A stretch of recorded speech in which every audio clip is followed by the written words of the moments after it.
Bom, gente, boa noite. Muito feliz de estar aqui do lado do Gerson, conhecê-lo e ouvi-lo e tanta coisa maravilhosa mesmo. Clemi foi meu professor, continua sendo meu mestre, e Benjamin, um grande amigo. E estou muito feliz de estar aqui e poder compartilhar um pouco das experiências que eu tenho tido. Bom, meu nome é Bruno, eu sou capelão titular do HC4, que é o Hospital do Câncer 4. Então, o INCA tem 4 unidades curativas, que são unidades que buscam a cura do câncer, né? Aquela lá da Cruz Vermelha, que é a unidade 1, que é a mais conhecida. O HC2, que é ao lado da rodoviária. O HC3, que é só câncer de mama. O HC2 é câncer ginecológico e ortopédico. O CEMO, que é o Centro de Transplante Medula Óssea, fica dentro da unidade 1, na Cruz Vermelha. E o HC4. E o HC4, para lá são encaminhados os pacientes que passaram pelo tratamento curativo, mas não conseguiram obter êxito. Então, o perfil de todos os nossos pacientes é pacientes com câncer avançado, sem possibilidade de cura. Eu preparei uns slides, só para eu poder me guiar aqui, e eu queria conversar um pouquinho e trazer... o nosso papo, e talvez a nossa vertente aqui, o nosso subtema, em cima do seguinte tema. Esperança em meio à dor. Enquanto projeto ali, eu já vou... Esperança em meio à dor. Como trabalhar essa questão de se encontrar esperança em meio à dor de uma doença crônica, em meio à dor de uma incerteza do amanhã, como enfrentar, né, todo esse processo. E... se torna bem mais complicado porque envolve não só o paciente, mas também toda a sua família. Porque no que diz respeito ao sofrimento, ninguém sofre sozinho, né? Existe todo um ciclo de pessoas ao redor que sofre com o paciente. Conseguiram? Ok, pode passar. E aí eu peguei aqui só uma carta que eu recebi, de um paciente escreveu essa carta para Deus, mas me deu a oportunidade de compartilhar com vocês. Meu Deus, estou totalmente desorientado. A doença tirou toda a minha segurança. Em casa, eu me sentia à vontade, tudo me era familiar. Tudo tinha o seu lugar, tudo corria como de costume. Aqui eu não conheço nada. Tudo é estranho para mim. O quarto, as paredes, o teto, os quadros, os rostos, o cheiro. Meu Deus, estou completamente desorientado. Será que aqui eu não sou nada? Sou apenas um problema médico, um caso? Ou será que ainda sou uma pessoa humana, no entanto, uma pessoa qualquer, uma entre muitas? Até agora eu era alguém. Na profissão eu sabia o que queria e do que era capaz. Até agora eu sentia o chão firme debaixo dos meus pés. Eu achava que tinha a vida nas minhas mãos. A sensação do paciente de ver a vida escorrer pelas suas mãos, de descobrir que a gente não tem domínio nem da nossa própria vida nesse aspecto, no que diz respeito à saúde, né? Ninguém se planeja, o ano que vem eu vou ter um câncer, né? Pode passar, por favor. E eu queria só trazer um estudo de caso de uma paciente, para não chamar de Dona M aqui, que vai ficar parecendo Mr. M, vamos chamar de Dona Maria, que é o nome comum, um nome fictício. E o caso dela era o seguinte. Pode passar. Mulher, 54 anos, branca, portuguesa, 4 filhos adultos, 6 netos, viúva, aposentada, baixa renda, consciente, enérgica, questionadora. Dona Maria tinha AIDS, tinha câncer de útero, com muitas metástases, 25 internações, cirurgias, ascite, dor aguda, edema de membros inferiores, possui uma profunda fé intrínseca, ela sente paz, segurança, alegria, preocupação com a família, e ela declara saber que sua morte está próxima. E aí a pergunta que Dona Maria fez para o seu médico foi a seguinte: doutor, você é meu amigo, tem me tratado por 10 anos, 25 internações, por que agora que estou morrendo, você não trata comigo sobre a morte? Como dizia minha avó lá no interior de Minas, né? Chupa essa manga. Doutor, o senhor esteve do meu lado em todos os momentos da minha vida. Por que agora, na hora dos passos mais difíceis, o senhor foge de mim? O senhor não senta para conversar comigo a respeito da morte? Dentro dessa questão, Eu conversava com a Rebeca, né? Conversava com ela aqui antes de começar, que essa semana eu fui procurada pela chefe de enfermagem do INCA, pedindo para a gente fazer um trabalho com a equipe, porque a gente está com um número muito grande de pacientes jovens internando no HC4. Então, não é nem a questão do jovem ter câncer, mas jovem com câncer já em estado avançado, meninas de 22, 21, 24 anos que têm internado na nossa unidade. E a equipe com dificuldade de lidar com isso, de lidar com a morte, de lidar com a dor do outro, né? De lidar com o sofrimento do outro. Pode passar, por favor. E a citação do meu pastor: o medo de doer, assim como o medo de morrer, represa a vida e represa o amor. Não amamos porque a possibilidade da perda leva à dor, não porém aquela da parturiente. Ficamos sós. Ao esmerar-se no evitamento da dor e da morte, a apatia rouba-nos a vida. Eis a dor que nos faz mais doentes, a dor de não querer sentir dor. E toda dor vem do desejo de não sentirmos dor. É a canção popular brasileira que diz. Pode passar. Segundo o Doc, existem 3 aspectos espirituais as pessoas à beira da morte. Eu queria só destacar isso de maneira bem breve. A pessoa à beira da morte, a pessoa diante da morte, ela encontra esses 3 aspectos. A primeira é encontrar esperança além do túmulo, né? Encontrar esperança para uma vida que vá além daqui.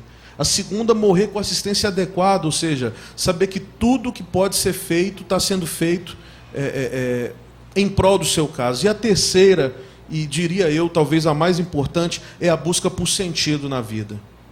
É o momento de olhar para trás e descobrir que a sua vida teve sentido. Não sei quantos lembram um submarino russo que naufragou no ano de 2000. Lá dentro tinha um tenente que sabia que o governo russo não conseguiria resgatá-los a tempo. E lhe restava pouco mais de 3 horas de oxigênio, consequentemente de vida. Ele decide fazer o quê? Escrever uma carta de amor para sua esposa. Ele escreveu uma carta chamada A Última Carta do Tenente. Recomendo para você dar de presente para amigos. Eu faço isso, é um lindo livro. E quando o corpo dele foi encontrado dentro do bolso essa carta, foi romantizado e transformado nesse livro, A Última Carta do Tenente. Linda. Mas tem um momento em especial que ele diz assim, o tenente diz: olha, eu sinto a morte se aproximar, mas não é da morte que eu tenho medo. O medo que sinto agora é da vida que eu vivi e da vida que eu deixei de viver. Bingo! Esse é o medo da morte. Porque o medo da morte nada mais é do que um medo que a vida que a gente viveu, do legado que a gente está deixando, né? De como vão lembrar da gente, da história que ficou para trás e da vida que eu deixei de viver, as coisas que eu ainda queria realizar nessa vida. Ainda queria levar minha filha ao altar, ainda queria ver o Botafogo campeão da Libertadores, nunca será. Ou seja, as coisas desse mundo que eu ainda queria realizar, né? A vida que eu vivi e a vida que eu deixei de viver. Vocês lembram lá do resgate do soldado Ryan, né? E a grande angústia dele ao final da vida é: eu fiz valer a pena? Faça valer a pena tudo aquilo que a gente fez por você. Eu fiz valer a pena, né? E essa busca por sentido na vida é olhar para trás e descobrir que valeu a pena. Descobrir que a sua vida teve sentido. Pode passar, por favor. A Rubem Alves vai trazer luz a isso. A Branda fala da morte, não nos aterroriza por falar da morte. Ela nos aterroriza por nos falar da vida. Na verdade, a morte nunca fala sobre si mesma. Ela sempre nos fala sobre aquilo que estamos fazendo com a própria vida. As perdas, os sonhos que não sonhamos, os riscos que não tomamos por medo, os suicídios lentos que perpetramos. A morte fala da vida que a gente viveu, do legado que a gente está deixando, da história que a gente está construindo. Pode passar. A dor se suprime com analgésico, o sofrimento não. O primeiro nos convida a refletir sobre o corpo. O segundo suscita perguntas mais profundas e existenciais. Só o sofrimento nos abre portas do conhecimento profundo da vida. Não me entendam mal aqui não, gente. Aqui não é a busca pelo sofrimento, não é o masoquismo, não é almejar a dor. Mas pegando as palavras de John Stott na Cruz de Cristo, O verdadeiro valor do sofrimento não está na dor que acarreta, mas no que o sofredor faz com ele. Já que ele vem, o que eu vou fazer com ele? Como diz a propaganda, né, do Dorflex, esse negócio de amor à dor é coisa de poeta, né? Quem está com dor toma Dorflex. Então não é almejar a dor, não é esperar a dor, mas de fato, quando o sofrimento vem, a gente pensar em que a gente vai transformar isso, né? Camarada, não sei se vocês já ouviram falar nele, chamado Vinícius de Moraes. Certa vez ele musicou um poema quando ele diz: quem passou pela vida e não viveu pode ser mais, mas sabe menos do que eu, pois essa vida só se dá para quem se deu, para quem amou, para quem chorou e para quem sofreu. E parece que a vida só é vida quando a gente experimenta essas nuances, né? Porque viver e não amar, gente, mas também viver e não chorar, viver e não sofrer, é só passar pela vida, não é viver. Porque a vida é feita desses nuances. Só o sofrimento nos abre portas do conhecimento profundo da vida. No sofrimento a gente cresce, a gente aprende. E na década de 80, o Ministério da Saúde, deixa eu ver minha hora aqui. O Ministério da Saúde, Ministério da Saúde não, OMS, Organização Mundial de Saúde, especificamente em 1987, alterou o conceito de saúde, incluindo o aspecto da espiritualidade. Para a OMS hoje, saúde é o estado de mais completo bem-estar físico, mental, social e espiritual, e não apenas a ausência de doença. Então, para a Organização Mundial de Saúde, se o indivíduo está bem fisicamente, mas não está bem espiritualmente, ele é considerado uma pessoa saudável? Não. Para a OMS, esse indivíduo é considerado uma pessoa doente. E aí entende por que a procura por um trabalho de capelania nos hospitais tem sido tão grande. Um hospital que não tem atendimento espiritual não está atendendo o conceito de saúde da OMS. O atendimento não é integral ao paciente. Pode passar. O sofrimento não identificado não poderá ser aliviado, apesar de óbvio, acho que aqui residem muitos dos nossos problemas, né? O problema que a gente não identificar é aquele time que não faz gol, o técnico muda o centroavante, mas não é, porque a bola não chega no centroavante. Se a gente não identificar o problema, a gente nunca vai conseguir resolver de fato o problema. E aí eu quero mostrar um testemunho de uma paciente que a gente teve. Olha o que ela disse. O médico diz que preciso receber outra sessão de eletrochoque. Não vai adiantar nada. Tomei muitas aplicações, fiquei meses internada, saí daqui em dezembro e voltei em abril. O eletrochoque sozinho não pode resolver meu problema, pois ele não é capaz de curar minha alma. O que essa mulher está dizendo? Vocês estão tentando resolver aqui fora, só que o problema está aqui dentro. Vocês não identificaram o que é meu problema. Vocês estão atacando o problema errado, consequentemente. A União Nacional dos Evangélicos da Saúde vai dizer: mais pessoas passam pelos hospitais do que pelas nossas igrejas. Já parou para pensar nisso? E isso me leva a pensar como que nós ainda temos tanta dificuldade de enxergar hospitais como campos missionários. Só na cidade do Rio de Janeiro, a associação que eu sou ligada tem atendido por mês 6.456 pacientes, sem contar familiar e profissionais de saúde. Você pode falar que passa a quantidade de visitantes na sua igreja? Eu tenho muita dificuldade com isso, porque quando se fala em capelania, em missões urbanas, né, nesse trabalho, a gente não consegue enxergar um hospital como campo missionário. Mais pessoas passam pelos hospitais do que pelas nossas igrejas. E nas condições de profundo sofrimento, muitas vezes precisando de alguém para estar do lado. Pode passar. Uma citação bíblica, né? Constrangidos pelo amor. Olha, vamos olhar esse texto, não só ler, mas analisar agora. Pois o amor de Cristo nos constrange, porque estamos convencidos de que um morreu por todos, logo todos morreram. E ele morreu por todos para quê? Opa, tem um para quê aí. Para quê indica um propósito, uma motivação, né? E ele morreu por todos, para que aqueles que vivem não vivam mais para si mesmos, mas para aquele que por eles morreu e ressuscitou. Ele morreu. E para a gente não viver mais por nós mesmos, mas viver por ele. E viver por ele é viver servindo. É viver em prol do próximo, né? Jesus coloca o amor a Deus e ao próximo tão próximo um do outro que você não sabe quando está fazendo um e ao outro. E isso foi planejado. Porque quando você ama a Deus, você é jogado em direção ao próximo. E, consequentemente, quando você ama ao próximo, automaticamente você está amando a Deus.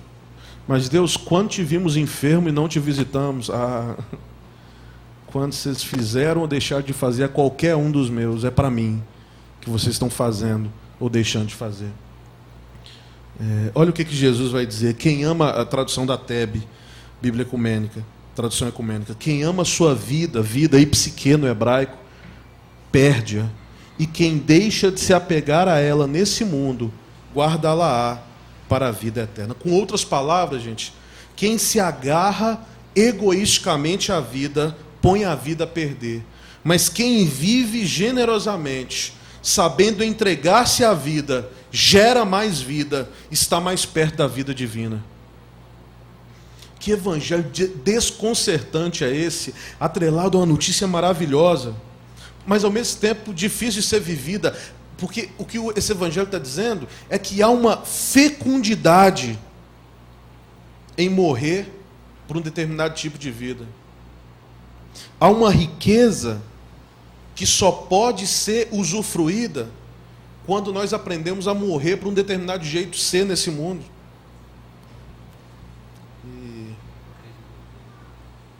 O jeito de ser sozinho, né? O jeito de ser e de viver para si próprio. Pode passar.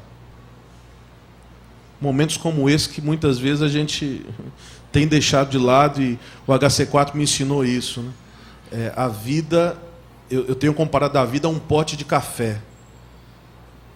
Quando eu vou fazer café em casa e o pote está cheio, eu encho a colher, cai grão na pia, não estou nem aí, né? O pote está cheio, mas quando o pote está vazio, você vai nas beiradas do poste, raspa, você vira de cabeça para baixo e dá tapa. A gente dá valor ao pó que nunca deu. E trabalhar com pacientes terminais me ensinou a dar valor a esses pequenos momentos da vida que fazem a vida ser vida e a gente se perde. Eu quero dar um exemplo, pode passar. A felicidade que se faz no caminho. Eu fui procurado no mês de maio por uma paciente do HC4, câncer de mama, tirou a mama, deu metástases no cérebro. Prognóstico complicadíssimo. E ela disse para mim, meu grande sonho antes de morrer é me casar. Eu falei, mas você tem namorado? Eu não sou agência de encontro, né? Ela falou, não, tenho, sou noiva, mas é impossível me casar. Eu falei, por quê? Minha família é do Maranhão, mudamos para cá por causa do tratamento. Eu moro de favor numa casa com meu noivo em São Pedro da Aldeia. Não temos familiar e não temos dinheiro. Como casar? E eu falei, qual o seu sonho para um casamento? Ela me disse, eu queria alegria, mas eu queria romantismo. Pode passar. A gente fez o casamento dela dentro do hospital, com alegria e com romantismo. Passa, por favor, pode passar. Essa é a Selma, a paciente. Pode passar. Ela casou de verde esperança. Pode passando. Essa é a entrada dela no corredor do hospital. Saí ligando para os amigos, a gente colocou passadeira, tapete vermelho, tudo no corredor. Teve harpa, está ali à direita. Teve cantora lírica no casamento dela. Convidei um amigo meu, o reverendo Edson, para poder trazer a mensagem. Eu fiz a cerimônia das alianças. Pode passar. Momento da bênção. Momento do romantismo e agora o momento da festa, né? A gente fez a festa dentro do hospital. Pode passar. Essa foi a porta-aliança do casal. Maurício e Selma, o casal dançando a valsa, o momento do buquê com as enfermeiras encalhadas no fundo. Um momento carinhoso aí entre as pacientes. A Emily Dixon vai dizer, se eu puder aliviar o sofrimento de uma vida, ou se conseguir ajudar um passarinho que está fraco a encontrar o ninho, a vida terá valido a pena.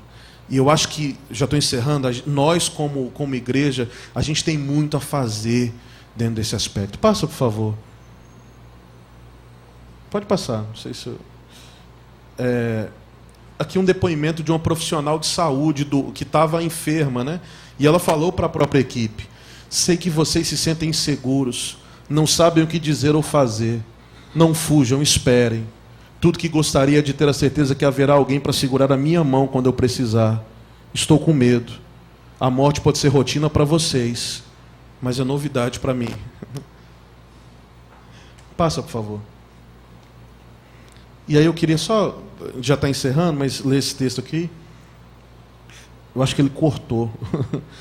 Eu vou pular ele, mas eu vou trabalhar algumas questões dele. Passa, por favor. Aqui embaixo ele cortou um pedaço. Não, pode passar. Pode continuar e passar, que eu já vou encerrar também. Eu fui procurado há pouco tempo lá no INCA, levei lá um coral de adolescentes. Tudo quanto é motivo de alegria nacional, a gente faz festa no INCA, né? É o pacientes paliativos, o tempo de vida é curto. Então a gente costuma fazer muita festa. Dia 1º, agora quarta-feira, é a nossa festa de Páscoa. Consegui 96 ovos de Páscoa, Kinder Ovo, tamanho 40, para dar para os pacientes.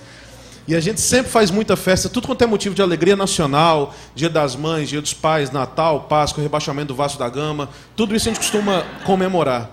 Numa festa lá eu levei 2 fatos, né, para eu poder encerrar. Numa festa eu levei lá um coral de adolescentes. Foi maravilhoso os adolescentes. Cantaram para as pacientes e subiram, e as pacientes amaram, e as adolescentes também. E depois eu recebi uma encomenda lá na minha sala desses adolescentes. E eu falei, aí não entendi o que era. Algo que chocou as adolescentes. As crianças que por conta da quimioterapia, carequinhas. E eu recebi lá na minha sala um embrulho com várias mechas dessas e uma foto das adolescentes, todos com cabelo cotoco, que pediram autorização para os seus pais. Cortaram, e não é cabelo igual ao meu, não, cabelo bom. Cortaram os cabelos para doar para as crianças fazerem peruca. Elas aprenderam de fato o que é dar de si. Consolo à sombra da morte, sempre é tempo de entrar na roda e bailar a dança mágica da manhã. Agora eu encerro mesmo, Benjamin. Fiz uma festa lá, e só para mostrar como a gente pode se envolver. Bruno, eu não consigo me ver conversando com o paciente terminal, essa não é a minha. Mas eu quero só mostrar como nós podemos envolver de várias formas. Festa do mês de junho. A gente fez lá, festa da roça. Eu cheguei atrasado, porque eu estava na reunião. Estava aquela festa, os pacientes brincando, jogando bingo. Levei um grupo jovem de uma igreja lá, estou até combinando com o Benjamin, depois para a gente fazer isso também aqui com essa igreja. Levei o grupo jovens e eles ajudando os pacientes a brincar de bingo, né? A fazer uma pintura e tal. E quando eu chego na festa, todo mundo para, porque eu sou o rei do karaokê. E eu pego o karaokê e dou um show. E começamos a cantar no karaokê, muita alegria. Desceu uma fisioterapeuta louca da cabeça, colocou um forró e falou, agora o pastor vai dançar forró comigo. Eu falei, eu vou dançar forró com ninguém? E as pacientes todas gritando, dança, dança. Eu falei, não vou por uma simples razão, eu não sei dançar. Na minha adolescência, Clebi, me ensinaram que era pecado, eu acreditei e não sei. Tem uma coisa que eu tenho inveja, quem dança bem, né? Uma dança bem dançada, um forró, uma valsa. Cara, eu sou apaixonado com isso, ainda quero aprender. Mas eu tenho uma filosofia comigo que eu não pago mico quando eu posso evitar. E eu falei, não vou dançar. E todo mundo dança, eu falei, não vou, gente, vocês não estão entendendo. E ela puxou meu braço de um lado, para me livrar daquela, eu estiquei a mão, agarrei a mão, o primeiro que estava do meu lado, e uni a mão dela. Um paciente traqueostomizado, que aceitou dançar com ela. Ele deu um show. Eu babei. O cara dançava muito. Ele terminou de dançar, eu babando, e as pacientes tudo oriçado em pé aplaudindo. E ele caiu no choro. E ele disse, seu Paulo, o que aconteceu? E ele só chorava. Eu peguei ele, levei até minha sala. E falei, seu Paulo, o senhor quer conversar? O que houve? E ele me disse, sabe, pastor, eu nunca dei muita moral para Deus, não. Mas hoje, quando eu acordei, eu decidi falar com Ele. E eu falei com Ele o seguinte, Deus, eu sei que eu vou morrer. Eu sei o que significa estar aqui. E eu sei que eu vou morrer. Agora, já que eu vou morrer, eu tenho um último pedido para fazer para o Senhor. Eu sou lá do interior do Nordeste, e minha maior alegria na vida sempre foi dançar forró. E eu queria dançar o último forró da minha vida. E eu não imaginava que no hospital onde eu estou internado eu ia achar um forrozinho para eu dançar. E eu comecei a compartilhar com ele do amor de Deus até a hora que ele deu a que eu precisava, né? Ele chorando falou, pastor, mas eu nunca ouvi falar de Deus desse jeito, que Deus é esse? E eu falei, seu Paulo, é o Deus capaz de trazer forró para o hospital só para provar que te ama. E ele virou para mim e falou, chorou e falou, Bruno, foi tão bom orar que eu quero orar de novo. Aí ele fez uma oração, sem aquela coisa que a gente conhece de igreja, de começar com o Senhor, meu Deus, acabar com o nome de Jesus, mas com seu jeito simples e sotaque nordestino. Ele fez a oração mais bela que eu já ouvi até hoje, onde ele dizia, se o Senhor fez isso para mostrar que me ama, eu quero dizer que eu também te amo. E eu quero que a minha vida, ou que o tempo que eu tenho para viver, eu quero viver dessa forma e quero viver esse amor. E ele orou, e ele morreu no dia seguinte. Consolo à sombra da morte. Coisas que a gente não precisa nem ser formado em capelania para fazer. Coisa que um forró é capaz de fazer. Obrigado, gente.